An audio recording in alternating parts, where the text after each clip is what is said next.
here's what I ate today. As somebody who basically eats whatever they want. And by that, I mean I don't track calories or macros. And don't get me wrong, I'll try and make sure that I'm having a healthy, balanced diet in general. But I don't force myself to eat something I don't want or not eat something I do want. Like, I'm aware that having protein with every meal is more ideal. But for breakfast this morning, I just wanted a buttery hot cross bun, and that's all right. And then I took a little mid-morning snacky snack on the go. It's basically a no-bake, peanut butter, honey, oat, nut, fruit bar thing. Delicious and so handy to just pick out the fridge. And for lunch, this is just a go-to for me. There's rarely a day that I wouldn't fancy this, which is rather handy because nutritionally, it has everything you need, really. Nutritious, delicious, and easy. The goal. Are you someone who plans what you're going to eat for your lunches and your dinners? Like, you do a food shop at the start of the week and then you know what your dinners for the week are going to be? Because I used to do that, but I can't do it anymore. I just have to go with what I fancy that day. Got to a point where I was resenting the meal I was about to have. And that's just no way to live, you know? I'm a human, and more specifically, a female. There are many things, including hormones, that dictate what and when I can eat it. Anyway, I finished with the stir fry, because when can you go wrong with that? Do you ever go on one of those holidays that you've come back and you're convinced that you now need to live that lifestyle? Like, if you're from a city and you come to Cornwall and then you're like, right, I have to live by the beach. Well, we've come to stay on a farm for a week, and now I officially need a farm. A really cute little cottage with animals, and I just live off the land. I've never actually done an experience like this before. It is so dedicated to and catered for kids, and now I know things like this exist, I will be doing it all the time. The kids basically get the chance to be little farmers for the week. Today we're going to feed the animals, but it's one of those experiences that you really get to do it properly. This experience was gifted to us, but I genuinely could not recommend it anymore if I tried. I mean, just look. Is this not the cutest thing ever? I've genuinely never seen my toddler in a happier place. This is Honey and Crumpet. Me and Lils discussed that if they were our pigs, they would obviously have to be called Biscoff and Crumpet. But honestly, just look at her. I've never seen her more eager to get involved in my entire life. Has anybody else done any experiences like this? I feel like these are the types of things we all need to be sharing with each other that exist. This place is called Tredethick Farm if you're interested, and I genuinely couldn't recommend more, guys. I mean that extremely sincerely.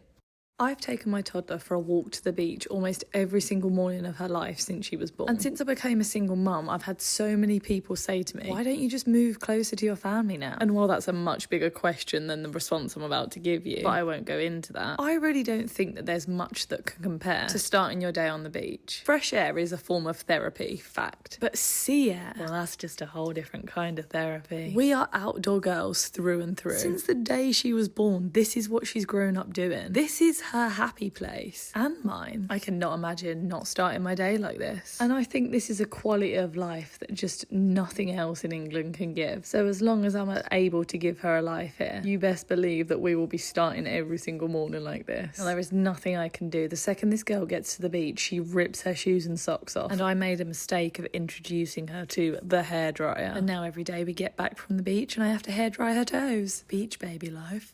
No, but seriously, bring on summer. Also, can we take a second for Lily's yellow socks that she saw in the shop and insisted that she must have? Anyway, we finished a perfect morning at the beach by coming home, eating sausage sandwiches and watching Moana.